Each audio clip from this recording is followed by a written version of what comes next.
Praise the Lord. ഒരു നിമിഷം കണ്ണടച്ച് നമ്മളിൽ വസിക്കുന്ന ത്രിത്വൈക ദൈവത്തിൻ്റെ ആ പൂർണ്ണമായ ലയനത്തിലേക്ക് നമുക്ക് വരാം. ഈശോ യോഹന്നാന്റെ സുവിശേഷം 14-ാം അധ്യായത്തിൽ 20-ാമത്തെ വചനത്തിൽ പറഞ്ഞു,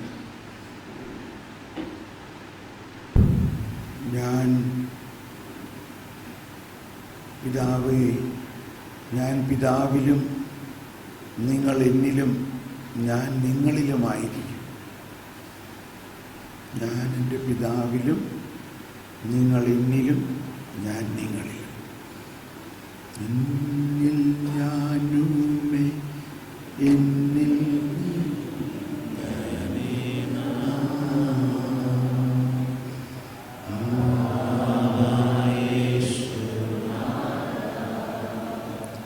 മതി അത്ര മാത്രം ചിന്തിക്കുക. നമ്മൾ ദൈവ മക്കളാണെന്നുള്ളത് എപ്പോഴും ഓർക്കുക. പുതിയ നിയമം ഒരു നിയമമല്ല, പുതിയ നിയമം ഒരു പുതിയ ഉടമ്പടിയാണ്. നമ്മളെല്ലാം ദൈവ മക്കളാക്കിക്കൊണ്ട് ദൈവത്തിൻ്റെ വാത്സല്യം നിറഞ്ഞു തുളുമ്പുന്ന ആ ബോധ്യത്തോടെ ഉള്ളിൻ്റെ ഉള്ളിൽ ആ ഇരുണ്ട രാത്രി, കനത്ത ഇരുട്ട്, വേറൊന്നും കാണുന്നില്ല. ഈശോ അവിടെയുണ്ട്. എന്നാൽ ഈശോയെ ഒരു ചിത്രത്തിലൂടെയോ ദർശനത്തിലൂടെയോ കാണുന്നില്ല. വിശ്വാസം മാത്രം. വിശ്വാസം എന്നത് കാണപ്പെടുന്നവ കാണപ്പെടാത്തവ ഉണ്ട് എന്ന ബോധ്യമാണ്. അദൃശ്യനായ ദൈവം ആത്മാവായി വ്യക്തിയായി നമ്മളിൽ വസിക്കുന്നു.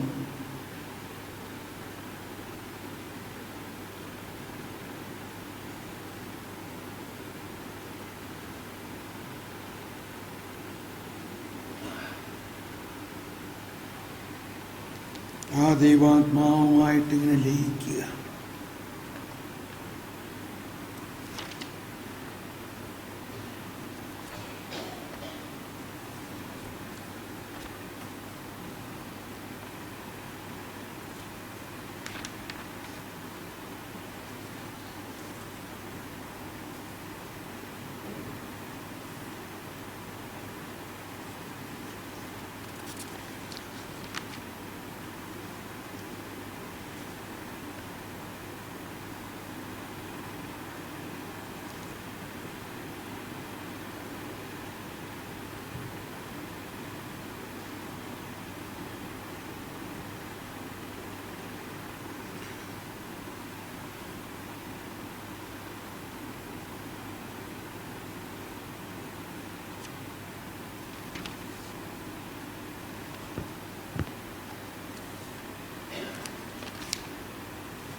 Praise the Lord. അപ്പോൾ ഇങ്ങനെ കുറേ സമയം നമ്മളിങ്ങനെ ലയിച്ചിരിക്കുമ്പോൾ നമ്മൾ ചോദിക്കുന്നതോ ആഗ്രഹിക്കുന്നതിനേക്കാളെല്ലാം വലിയ ഈശോ പറഞ്ഞു, നീ ചോദിക്കുന്നതിന് മുമ്പ് തന്നെ നിന്റെ പിതാവിനറിയാം നിനക്കെന്താണ് വേണ്ടതെന്ന്. അത് ഇങ്ങനെ നമ്മിലേക്ക് ഇങ്ങനെ ഒഴുകി കുറച്ച് ദിവസം കഴിയുമ്പോൾ നമ്മൾ ആഗ്രഹിക്കാത്തതോ ഇതിനേക്കാൾ വലിയ കാര്യങ്ങൾ നമ്മളുടെ ജീവിതത്തിൽ ഇങ്ങനെ സംഭവിക്കുന്നത് കാണാം. പലരും പറയാറുണ്ട്, ബ്രദറെ ഇത്ര വർഷമായിട്ട് പ്രാർത്ഥിച്ചിട്ട് ഈ പ്രശ്നം മാറുന്നില്ല. കാരണം നമ്മൾ ആ പ്രശ്നത്തിനെയാണ് കേന്ദ്രീകരിക്കുന്നത്, മറിച്ച് ദൈവത്തെ കേന്ദ്രീകരിക്കുക. ദൈവം ആയിട്ടങ്ങ് ലയനമാകുമ്പോൾ ബാക്കിയെല്ലാം നടക്കും. ഈ ലയനമാകുന്നതിൻ്റെ ഏറ്റവും ആവശ്യമായിട്ടുള്ള ഒരു വിശ്വാസം, നാം ദൈവ മക്കളാണ്. നാം ആരാണ്? ഇതാണ് പഴയ നിയമം പിടിക്കുമ്പോൾ നമുക്കുണ്ടാകുന്ന ബുദ്ധിമുട്ട്. പഴയ നിയമത്തിൽ ആ സാഹചര്യം ദൈവമക്കളാണെങ്കിലും അങ്ങനെയുള്ള യേശുക്രിസ്തുവിൻ്റെ മനുഷ്യാവതാരവും രസ്യജീവിതവും പീഡാസഹനവും മരണവും ഉത്ഥാനവും കഴിഞ്ഞ് അങ്ങനെ നമ്മൾ ദൈവമക്കളാക്കിയിരിക്കുകയാണ്. ആ പുത്രൻ്റെ ആത്മാവിനെ നമ്മളിലേക്ക് നൽകിക്കൊണ്ട് നമ്മുടെ പാപങ്ങളെല്ലാം തുടച്ചു മാറ്റി, അതായത് ഞാൻ പോയി നിങ്ങൾക്കൊരു സ്ഥലം ഒരുക്കി, ഞാൻ വീണ്ടും വന്ന് ഞാനായിരിക്കുന്നിടത്തേക്ക് നിങ്ങളും ആയിരിക്കാൻ വേണ്ടി ഞാൻ നിങ്ങളെ കൂട്ടിക്കൊണ്ടുപോകും എന്ന് പറഞ്ഞാൽ,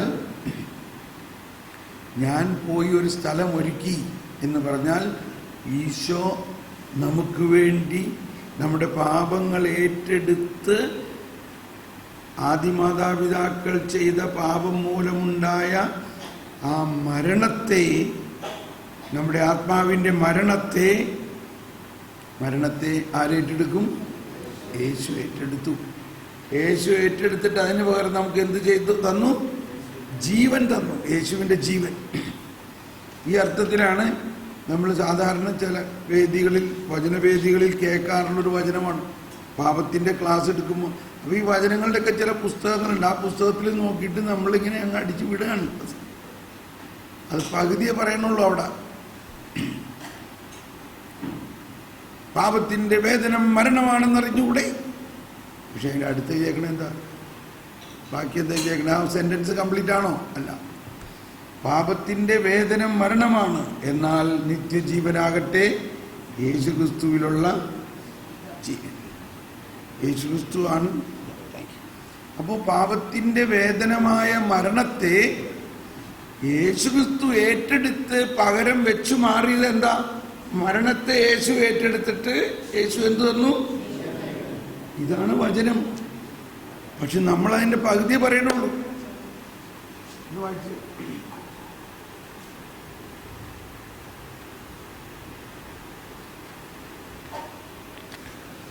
എവിടെയാണത്? റോമാക്കാർക്ക് ഇത് ലേഖനം 6-ാം അധ്യായത്തിൽ 23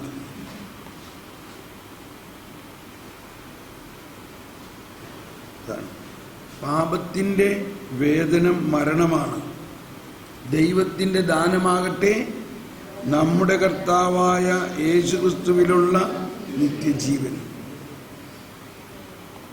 ഇത് രണ്ടും ബന്ധപ്പെടുത്തി വേണം നമ്മൾ വായിക്കാൻ. ഒന്ന് വായിച്ചെല്ലാവരും.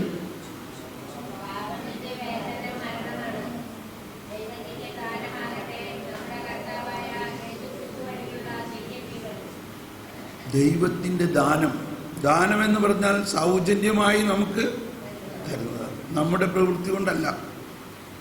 ഇതാണ് അബ്രാഹത്തിനെ കുറിച്ചുള്ള കാര്യത്തിൽ പറയേണ്ടത്. അബ്രാഹത്തിന് ദൈവം വിശ്വാസം കൊടുത്തത് അവൻ്റെ പ്രവൃത്തി മൂലമാണോ? റോമർ അധ്യായം 4:4 ഇതുകൊണ്ട് ഞാൻ എൻ്റെ സ്വർഗസ്ഥനായ പിതാവിനെ കുറിച്ച് പറയാനായിട്ടാണ് വന്നേക്കണത്. പക്ഷെ പോണത് കണ്ടു. ജോലി ചെയ്യുന്നവന്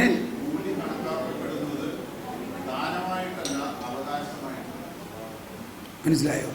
ജോലി ചെയ്യുന്നവന് കൂലി കിട്ടുന്നത് ദാനമായിട്ടല്ല, അതവൻ്റെ അവകാശം. എന്നാൽ അബ്രാഹം തുടർന്ന് പ്രവൃത്തികൾ കൂടാതെ, ഒന്നെല്ലാവരും കരമുയർത്തി ശബ്ദമുയർത്തി ഏറ്റുപറഞ്ഞ് ഇത് പാപിയെ പ്രവൃത്തികൾ കൂടാതെ പാപിയെ നീതീകരിക്കുന്നവനിലുള്ള വിശ്വാസം, നീതീകരിക്കുന്നവനിൽ വിശ്വസിക്കുന്നവന്റെ വിശ്വാസം നീതിയായി പരിഗണിക്കപ്പെടുന്നു. പലതും മനസ്സിലായോ? ഇത് മനസ്സിലാവില്ല. കാരണം നമ്മൾ ശിക്ഷിക്കുന്ന ദൈവത്തെയാണ് എപ്പോഴും കണ്ടുകൊണ്ടിരിക്കുന്നത്. ഞാൻ പറഞ്ഞില്ലേ, 9 ദിവസത്തെ ഈ വിശ്വാസ വളർച്ച, നീതീകരണം, കരുണയുടെയും ധ്യാനത്തിൻ്റെയും 9ാം ദിവസമാണ് ഇത് മനസ്സിലാകുന്നത്. അപ്പം ഇന്ന് നിങ്ങൾക്ക് ആർക്കെങ്കിലും ഇത് മനസ്സിലായിട്ടുണ്ടെങ്കിൽ പ്രത്യേക ഭാഗ്യമാണത്. 9ാം ദിവസം മനസ്സിലായി കഴിഞ്ഞപ്പോൾ ഇപ്പോഴെനിക്കത് മനസ്സിലായത്, ഇപ്പം എനിക്കെല്ലാം മനസ്സിലായി. ഇതൊന്നും ശരിക്കും ഒന്നും കൂടി കൂടണം. വായിച്ചു നോക്കിയാൽ വല്ലതും മനസ്സിലാവുമെന്ന് വായിച്ചു നോക്കി. പ്രവൃത്തികൾ കൂടാതെ തന്നെ പാപിയെ നീതീകരിക്കുന്നവനിൽ വിശ്വസിക്കുന്നവന്റെ വിശ്വാസം നീതിയായി പരിഗണിക്കപ്പെടും.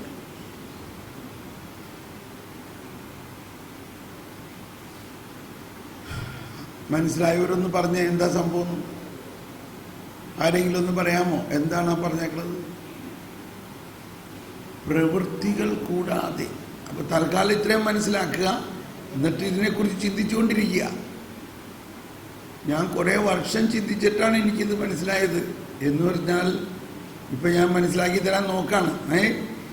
നമ്മൾ മനുഷ്യൻ്റെ വശത്തുനിന്ന് ഒരു പ്രവൃത്തിയും കൂടാതെ, അതായത് പ്രമാണങ്ങളുടെ അനുസരണമാണ് പ്രധാനമായിട്ട് പ്രവൃത്തി എന്ന് പറയുന്നത്. പ്രമാണം പാലിക്കുക, പ്രമാണം പാലിച്ചാൽ നീതീകരിക്കപ്പെടുള്ളൂ. അതാണ് ഫരിസേയനീതി. എന്നാൽ അബ്രാഹത്തിന് കൊടുത്ത വിശ്വാസത്തിൽ, അബ്രാഹത്തിന് കൊടുത്ത വിശ്വാസത്തിൽ ആ ദാനം അങ്ങനെയല്ല. നിന്റെ ഒരു പ്രവൃത്തിയും കൂടാതെ. അബ്രാഹത്തിന് വിശ്വാസമെന്ന് ദാനം കൊടുത്തത് അബ്രാഹം പ്രവർത്തിച്ചിട്ടാണോ?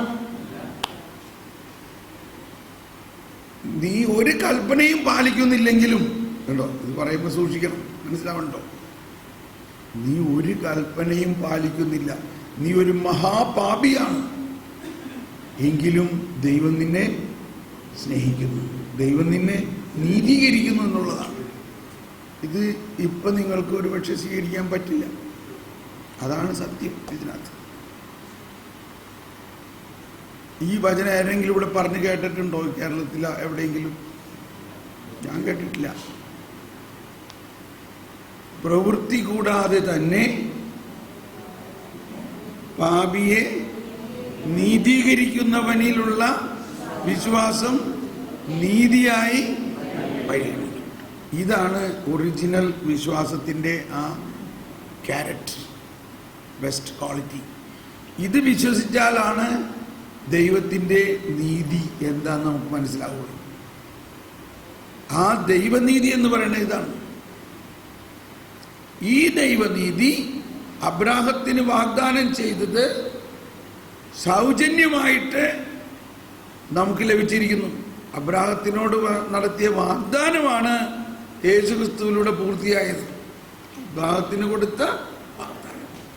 അപ്പോൾ എന്താ വലുത്? വാഗ്ദാനമാണോ നിയമമാണോ വലുത്? വാഗ്ദാനമാണോ നിയമമാണോ വലുത്?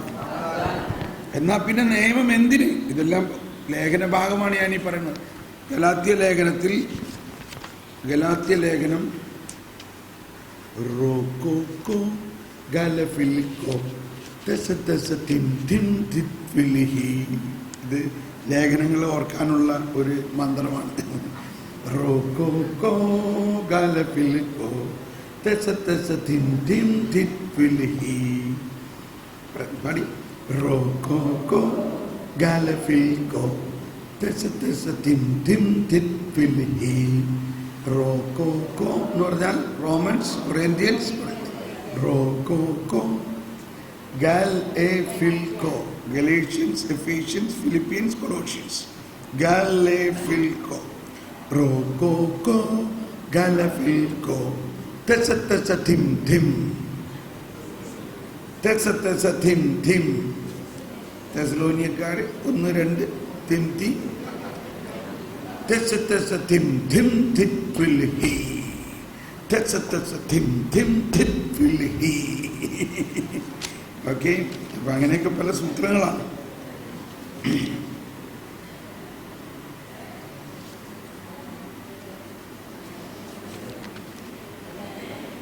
എവിടെയാണത്?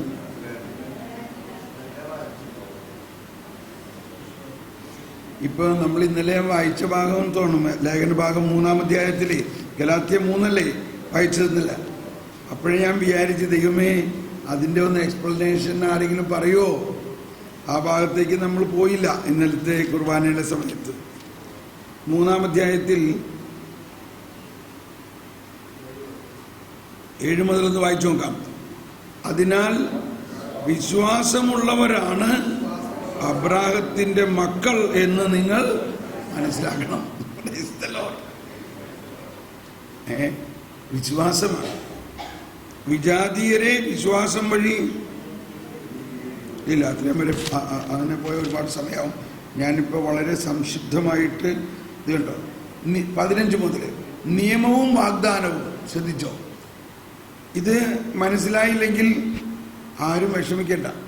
ഇത് മനസ്സിലാവില്ല. ഇത് മനസ്സിലാക്കാൻ ആണ് നമ്മൾ ജ്ഞാനത്തിന് വേണ്ടി പ്രാർത്ഥിച്ചുകൊണ്ടിരിക്കുന്നത്. അപ്പോൾ നമുക്കിപ്പോൾ ഒരു കാര്യം മനസ്സിലായല്ലോ, ജ്ഞാനം കിട്ടിയാൽ പ്രശ്നമൊക്കെ സോൾവ് ആവുന്നു. ഇത്ര ഒരു സമാധാനം ഉണ്ടോ? ഇത് വളരെ കൃത്യമാണ് സ്നേഹമുള്ളവരെ. നിങ്ങൾ വേറെ ഒന്നിനും പ്രാർത്ഥിച്ചില്ലെങ്കിലും ഈ ജ്ഞാനത്തിന് വേണ്ടി പ്രാർത്ഥിക്കുമ്പോൾ നിങ്ങളുടെ സകല പ്രശ്നങ്ങൾക്കും പരിഹാരമുണ്ട്. മാത്രമല്ല, ഈ ദൈവിക വെളിപ്പെടുത്തൽ മാനുഷിക ജ്ഞാനത്തിലൂടെ അല്ല. അത് ദൈവിക ജ്ഞാനത്തിലൂടെയാണ്. ആ ദൈവിക ജ്ഞാനം നമുക്ക് നൽകപ്പെട്ടിരിക്കുന്നു. സോളമനേക്കാൾ വലിയവൻ ഇതാ ഇവിടെ. സോളമനെ കാണാൻ ദക്ഷിണദേശത്തെ രാജ്ഞി, സോളമന്റെ ജ്ഞാനം കാണാൻ ദക്ഷിണദേശത്തെ രാജ്ഞി ദൂരദേശത്തുനിന്ന് വന്നു. എന്നാൽ സോളമനേക്കാൾ വലിയവൻ ഇവിടെ. അവിടെ നിർത്തി ഈശോ. ബാക്കി സസ്പെൻസാണ്, പലതും ഒളിച്ചു വെച്ചിരിക്കല്ലേ. പക്ഷെ നമ്മൾ മനസ്സിലാക്കണം, ആരാണ് ആ സോളമനേക്കാൾ വലിയവൻ? ഈശോ മിശിഹ. ആ ഈശോ മിശിഹ ഇന്ന് എവിടെയാ? ഇന്ന് നമ്മുടെ ഈശോ. ആ ഈശോ മിശിഹ ആരാ? ഇന്ന് നമ്മുടെ ഈശോ. ആ ഈശോ മിശിഹ നമ്മുടെ ഉള്ളിൽ വെച്ചുകൊണ്ട് എന്താ തരാത്തത് നമുക്ക്? അതാണ് ഈശോ പ്രാർത്ഥിച്ചു, പിതാവേ അങ്ങ് ജ്ഞാനികളിൽ നിന്നും വിവേകികളിൽ നിന്നും ബുദ്ധിമാന്മാരിൽ നിന്നും ഇതെല്ലാം ഒളിച്ചു വെച്ച് ശിശുക്കളെ പോലെയുള്ള നമുക്ക് വെളിപ്പെടുത്തി തന്നിരിക്കും. അവിടെ ജ്ഞാനികളും എന്ന് പറയുന്നത് ഈ നിക്കോദേമോസിനെ പോലെയുള്ള വലിയ പണ്ഡിതന്മാര് ജീവിതകാലം മുഴുവനും ഇരുന്ന് നിയമം പഠിച്ച് നിയമജ്ഞര് ആയിട്ട് തലയിൽ നെറ്റിപ്പട്ടത്തിന് വീതി കൂട്ടി എന്ന് അവിടെ പറഞ്ഞിരിക്കുന്നത് എന്താണെന്നറിയാമോ? നെറ്റിപ്പട്ടത്തിന് വീതി കൂട്ടിയും അവരുടെ തൊങ്ങലകൾക്ക് നീളം കൂട്ടിയും അവരിങ്ങനെ പൊതുസ്ഥലത്ത് നിന്നിരുന്നു. ആ നെറ്റിപ്പട്ടം എന്ന് പറഞ്ഞാൽ നമുക്ക് നെറ്റിപ്പട്ടം എന്ന് ബൈബിളിൽ വായിച്ച എന്താ തോന്നണേ? ആനയുടെ നെറ്റിപ്പട്ടം നമ്മൾ കണ്ടിട്ടുണ്ട്. നെറ്റിപ്പട്ടം എന്ന് പറയുന്നത് ഇംഗ്ലീഷിൽ അതിനെ പറയുന്നത് ഫിലാക്ടറീസ് എന്നാണ്. ഫിലാക്ടറീസ് അതായത് ഒരു പെട്ടി, ഇതിനേക്കാൾ കുറച്ച് വീതിയുള്ള ഒരു പ്രാർത്ഥനാ പെട്ടി. അതിൽ ഈ 10 കൽപ്പനകളും എഴുതി അതിൻ്റെ അകത്ത് നിക്ഷേപിച്ച പെട്ടി തലയിൽ കെട്ടിവെച്ചുകൊണ്ട് അവർ നടക്കണം. കാരണം മോശയുടെ നിയമത്തിൽ പറഞ്ഞിട്ടുണ്ട്, ഈ വചനം നിങ്ങളുടെ തലയിലുണ്ടായിരിക്കണമെന്നും ഈ വചനം നിങ്ങളുടെ കയ്യിലുണ്ടായിരിക്കണമെന്നും ഈ വചനം നിങ്ങളുടെ ഹൃദയത്തിലുണ്ടായിരിക്കണം. അപ്പോൾ ഒരെണ്ണം ഇങ്ങനെ കെട്ടിയിട്ടുണ്ട്, ഒരെണ്ണം ഇങ്ങനെ കെട്ടി ഇവരിങ്ങനെ നടക്കും. അതാണ് അവർ നിയമജ്ഞരാണെങ്കിൽ ഈ നെറ്റിപ്പട്ടം, അതായത് ഫിലാക്ടറീസിന് വീതി കൂട്ടിയും അവരുടെ തൊങ്ങലുകൾ എന്ന് പറഞ്ഞു കഴിഞ്ഞാൽ ഈ ലോഹയുടെ അടിയിലിടുന്ന നമ്മൾ അച്ഛന്മാരിടുന്നമായിട്ട് സ്റ്റോള് മാതിരി നീളത്തിലൊരു സാധനമാണ്. അത് 10 ഉണ്ടാവും അതിനകത്ത്. അതായത് ഈ 10 കൽപ്പനയും എപ്പോഴും നീ ഓർത്തോളണം. ഇതിലൊരെണ്ണം പോലും ലംഘിച്ചാൽ നിനക്ക് ശിക്ഷയാണ്. അതുകൊണ്ട് ആ 10 കൽപ്പന തലയിലുണ്ടാകണം, കെട്ടിവെക്കണം, നെഞ്ചത്തുണ്ടാകണം. ഇങ്ങനെയെല്ലാം ചെയ്തുകൊണ്ട് നടക്കണ അവർക്ക് ഈ 10 കൽപ്പനകളുടെ ദാതാവായ കർത്താവ് ഈശോ മുമ്പിൽ വന്ന് നിന്നിട്ട് മനസ്സിലായില്ല.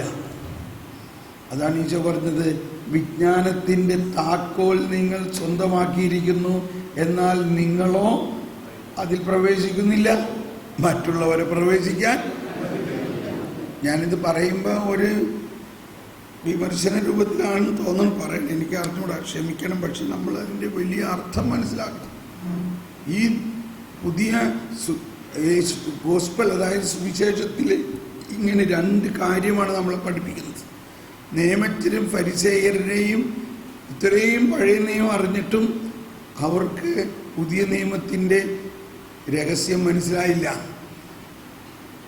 അത് മനസ്സിലാക്കാഞ്ഞത് ഉത്ഥാനം ചെയ്ത യേശുവിൻ്റെ ആത്മാവിലൂടെ മാത്രമേ അത് മനസ്സിലാകാൻ പാടുള്ളൂ എന്നതുകൊണ്ട് ആണ് മനസ്സിലാക്കാതിരുന്നത്. എന്നാൽ മനസ്സിലാക്കാൻ ആവശ്യമുള്ളവർക്ക് മനസ്സിലാക്കി കൊടുത്തു. ഈ നിയമം ഒന്നും പഠിക്കാത്ത പാപികൾക്കൊക്കെ മനസ്സിലായി. ഞാൻ പറഞ്ഞു, ഒരു ക്യാൻസർ രോഗത്തിന് പുതിയൊരു മരുന്ന് വന്നിരിക്കുന്നു എന്ന് പേപ്പറിലൊരു ന്യൂസ് വന്നേക്കണം. ആർക്കായിരിക്കും സന്തോഷം? ക്യാൻസർ രോഗിക്ക്. സിമ്പിൾ കാര്യമല്ലേ?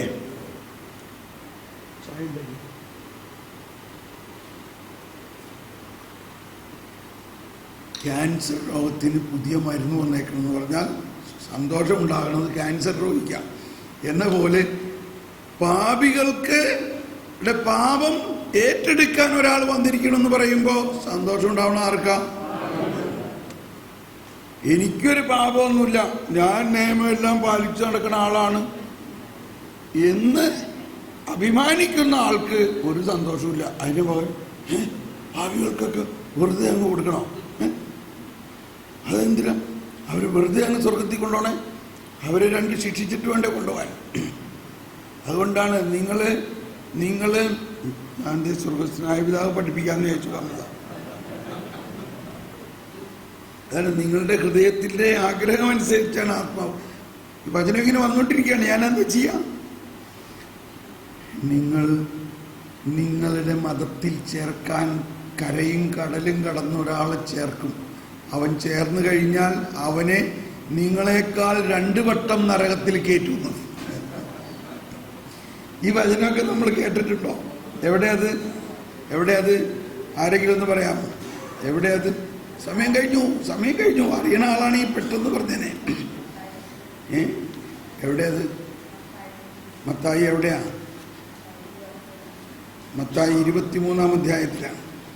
അവിടെ തന്നെയാണ് ഈ ഫിലാക്ടറീസ് തലയിൽ അവരവരുടെ നെറ്റിപ്പട്ടങ്ങൾക്ക് വീതി കൂട്ടിയും. ഓക്കെ, നമുക്കിപ്പോൾ അത് നോക്കിയിട്ട് എന്ത് കാര്യമില്ലേ? അവരുടെ കാര്യമില്ലേ? അപ്പം പറഞ്ഞു വരുന്നത് നിയമത്തിൻ്റെ, നമുക്ക് വീണ്ടും ഗലാത്യയിലേക്ക് പോകാം. ഗലാത്യ ലേഖനത്തിൽ പറഞ്ഞതൊന്ന് വായിച്ചേക്കാം. അത് വളരെ സ്ഥായി ആയിട്ടുള്ളൊരു കാര്യമാണ്. കരിസ്മാറ്റിക് എന്ന് നമ്മൾ പറയുന്നതിൻ്റെ അർത്ഥം ഈ ഗലാത്യ ലേഖനത്തിൻ്റെ അർത്ഥമാണ്. ആത്മാവിലുള്ള ജീവിതമാണ് കരിസ്മാറ്റിക് എന്ന് പറയുന്നത്. ആത്മാവിലുള്ള ജീവിതം. പരിശുദ്ധാത്മാവ് നമ്മുടെ ജീവിതത്തെ നയിക്കുന്നു. ഞാൻ പറഞ്ഞോട്ടെ വേറൊരു വാക്ക്, 10 കൽപ്പനകളല്ല നമ്മുടെ ജീവിതത്തെ നയിക്കുന്നത്. ആരാണ് നയിക്കുന്നത്? പരിശുദ്ധാത്മാവ്. അപ്പോൾ പരിശുദ്ധാത്മാവ് പുതിയൊരു കൽപ്പനയാണെന്നാണ്. ഞാൻ നിങ്ങൾക്ക് പുതിയൊരു കൽപ്പന നൽകുന്നു, യോഹന്നാന്റെ സുവിശേഷം. അതിനുശേഷമാണ് ഈശോ പറയുന്നത്, നിങ്ങൾ എൻ്റെ കൽപ്പന പാലിക്കുമെങ്കിൽ ഞാൻ പിതാവിനോട് പ്രാർത്ഥിക്കുകയും എപ്പോഴും നിങ്ങളോട് കൂടി ആയിരിക്കാൻ മറ്റൊരു സഹായകനെ നൽകുകയും ചെയ്യും. ആ സഹായകനായ പരിശുദ്ധാത്മാവ് വന്നു കഴിയുമ്പോൾ നിങ്ങളെ എല്ലാ കാര്യങ്ങളും പഠിപ്പിക്കും. നിങ്ങൾക്കൊരു ബുദ്ധിമുട്ടുണ്ടാവില്ല. ആ പരിശുദ്ധാത്മാവ് നിങ്ങളെ ഈ പുതിയ കൽപ്പന പാലിക്കാൻ സഹായിക്കും. എന്താണ് എന്നാൽ നൽകുന്ന പുതിയ കൽപ്പന? ഒറ്റ കൽപ്പനയുള്ളൂ, നിങ്ങൾ പരസ്പരം സ്നേഹിക്കുക, ഞാൻ സ്നേഹിച്ച പോലെ സ്നേഹിക്കുക. അപ്പോൾ ഈ പുതിയ കൽപ്പനയാണ് ദൈവ മക്കൾ എന്ന സ്ഥാനത്തേക്ക് നമ്മൾ ഉയർത്തുന്നത്. പഴയ കൽപ്പന ഏത് സ്ഥാനത്തേക്ക് കൊണ്ടുപോകും? ആരെങ്കിലും ഒന്ന് പറയാമോ? പഴയ കൽപ്പന ഏത് സ്ഥാനത്തിലേക്ക് കൊണ്ടുപോകും? ആരാ പറഞ്ഞേ? Praise the Lord. പഴയ കൽപ്പന ഏത് സ്ഥാനത്തേക്ക് കൊണ്ടുപോകും? ദാസന്റെ സ്ഥാനത്തേക്ക് കൊണ്ടുപോകും. മോശ ദൈവഭവനത്തിൽ ഒരു ദാസനെ പോലെയായിരുന്നു. എന്നാൽ ക്രിസ്തുവോ ദൈവഭവനത്തിൽ പുത്രനാണ്. നമ്മൾ ആരാ ദൈവഭവനത്തിൽ? ദാസരാണോ പുത്രരാണോ? ഇപ്പം നമ്മുടെ വീട്ടിൽ ഒരു വേലക്കാരനുണ്ട്. അവൻ രാവിലെ തന്നെ നമ്മൾ വിചാരിക്കുന്നത് അവനെ കൊണ്ട് ശരിക്കും പണിയിട്ടിപ്പിക്കണം കേട്ടോ, അവൻ വെറുതെ നിർത്തരുത്, അവനെ കൂലി കൊടുക്കണമല്ലേ, ഇല്ലേ? ഇതല്ലേ നമ്മുടെ മനോഭാവം. അവനോട് പറയും, നീ വേഗം ആ തെങ്ങിൻ്റെ കട കളിക്കണം, അത് കഴിഞ്ഞിട്ട് ആ വാഴ ഉന്തിക്കണം, അവിടെ അത് എന്തെങ്കിലും പണി ഉണ്ടാക്കി അവനെ കൊണ്ട് ചെയ്യിപ്പിക്കും. അതിനാണ് കൽപ്പന. അത് ചെയ്തതിന് നീ ഇത് ചെയ്യണം, അത് വൈകുന്നേരം വരെ അത് ചെയ്താലേ നിനക്ക് കൂലി കിട്ടും. ഇതാണ് പ്രവൃത്തി. ഇപ്പം ശരിയായില്ലേ? അപ്പം അതിനോട് പ്രവൃത്തി ഇതാണത്. എന്നാൽ മകനോട് നമ്മൾ പറയോ? മകൻ എന്ത് ചെയ്യും? മകനോട് പറയും, മോനെ നീ എൻ്റെ കൂടെ വായോ, ഞാൻ ചെയ്യണത് കണ്ടിട്ട് അതെല്ലാം നീ ചെയ്യും. അതാണ് ഈശോ പറഞ്ഞത്, പിതാവ് ചെയ്യുന്നത് കണ്ടിട്ട് പുത്രൻ അതുപോലെ ചെയ്യുന്നു. ഇപ്പൊ മനസ്സിലായോ മക്കളും അടിമയും തമ്മിലുള്ള വ്യത്യാസം? നമ്മളുടെ വീട്ടിലുള്ള വേലക്കാരൻ 10,000 രൂപ കട്ടെടുത്തു. നമ്മൾ എന്ത് ചെയ്യും? അവനെന്ത് ചെയ്യും എന്ന് പറഞ്ഞ് അവനെന്ത് ചെയ്യും? പറഞ്ഞുവിടും. ഇനി അവിടെ നിർത്തിയ പിറ്റേ ദിവസം ചിലപ്പോൾ 50,000 കട്ടെടുത്താലോ? അവന് വിശ്വാസം ഉണ്ടോ? ഇനി അവൻ പറഞ്ഞു വിട്ടു, അവന് കുഴപ്പമൊന്നുമില്ല, അവൻ പോയി. കാരണം അവൻ ചെയ്തത് തെറ്റാണെന്ന് അവനറിയാം. അത് കഴിഞ്ഞ് ഒരാഴ്ച കഴിഞ്ഞപ്പോൾ നമ്മുടെ പ്രിയപ്പെട്ട പുത്രൻ 10,000 രൂപ കട്ടെടുത്തു. എന്ത് ചെയ്യും? പറയും. അവനെ പറഞ്ഞു വിടാൻ പറ്റുമോ? അതാണ് മക്കൾ. സിമ്പിൾ. മനസ്സിലായ? അവനെ പറഞ്ഞു വിടാൻ പറ്റുമോ?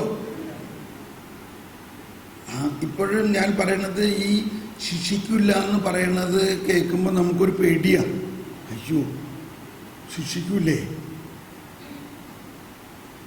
എന്തുകൊണ്ട് ദൈവം നമ്മളെ ശിക്ഷിക്കില്ല? നമ്മൾ അടിമകൾ അല്ല, നമ്മൾ ദാസരല്ല, നമ്മളാരാണ്? അതാണ് എനിക്ക് തോന്നിയത്. ഇത് ഞാൻ പറയാൻ തുടങ്ങിയത്, സ്വർഗസ്ഥനായ പിതാവേ എന്ന് വിളിക്കുന്നത് എന്തുകൊണ്ട് നമുക്ക് സ്വർഗസ്ഥനായ പിതാവേ എന്നുള്ള പ്രാർത്ഥനയ്ക്ക് ഇത്രയും ഒരു അഭിഷേകം ഇല്ലാത്തത്? ചുമ്മാ അടിച്ചു വിടുക, സ്വർഗസ്ഥനായ രാജുവിനാണ്. ഇത് മക്കൾ പ്രാർത്ഥിക്കണാണോ? അത് അടിമ പ്രാർത്ഥിക്കണമായിട്ടേ പ്രാർത്ഥിക്കണേ. കാരണം നമ്മൾ ശിക്ഷിക്കുന്നൊരു ദൈവത്തെ കാണുകയാണെങ്കിൽ നമുക്കൊരിക്കലും സ്വർഗസ്ഥനായ ഞങ്ങളുടെ പിതാവേ അങ്ങയുടെ വാത്സല്യം എത്രത്തോളം വലുതാണെന്ന് നമ്മൾ മനസ്സിലായില്ല.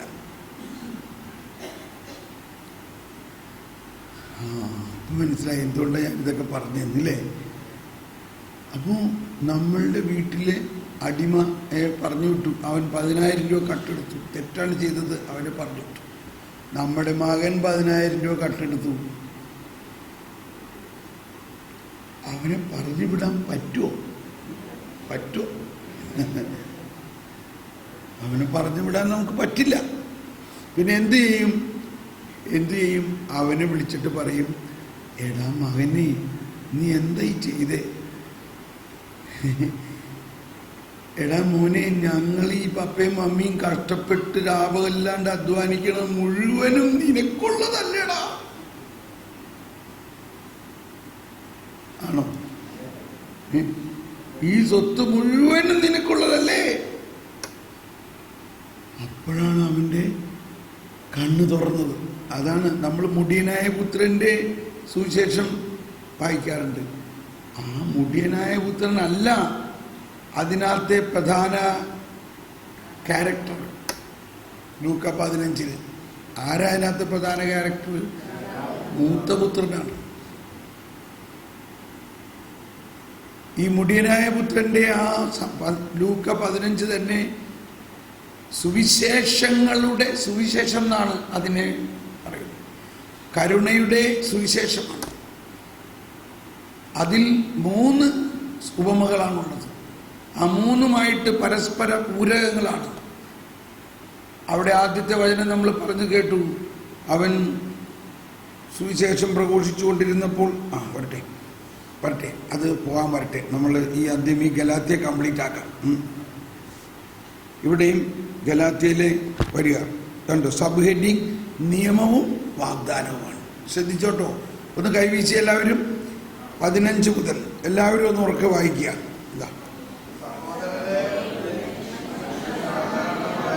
ഒരു ഉദാഹരണം പറഞ്ഞാൽ, ഒരുവന്റെ ഉടമ്പടി ഒരിക്കൽ സ്ഥിരീകരിച്ചതിന് ശേഷം ആരും അത്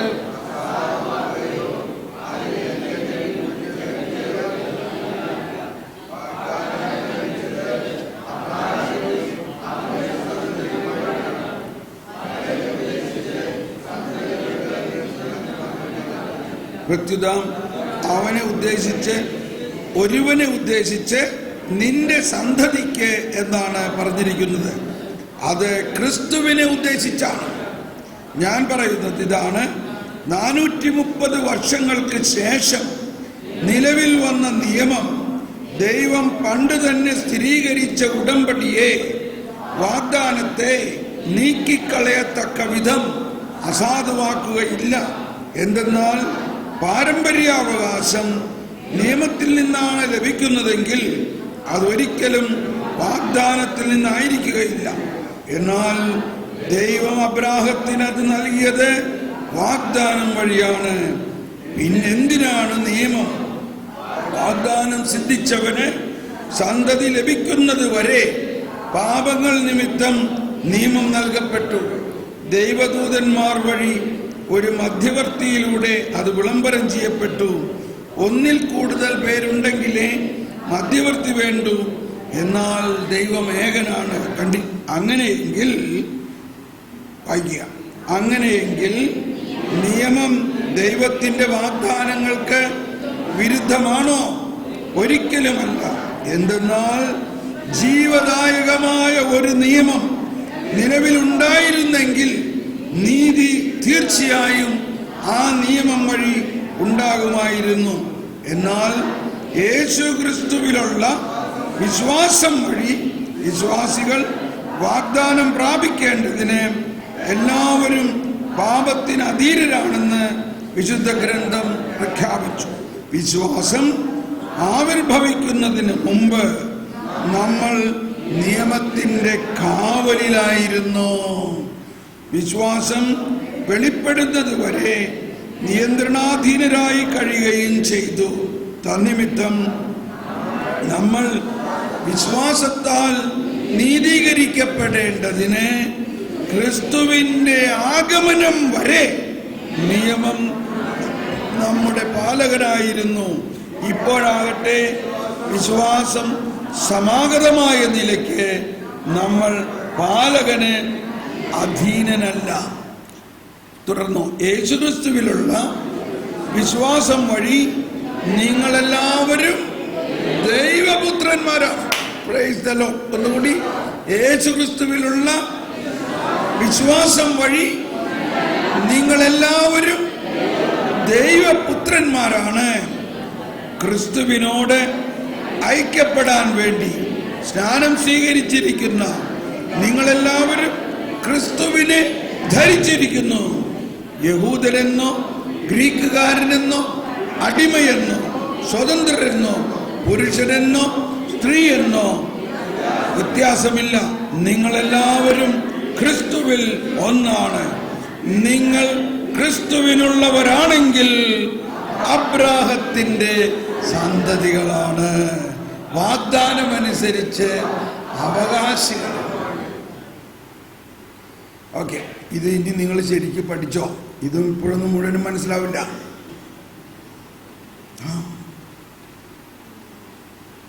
ഇതിലാണ് മുഴുവൻ കിടക്കുന്നത്.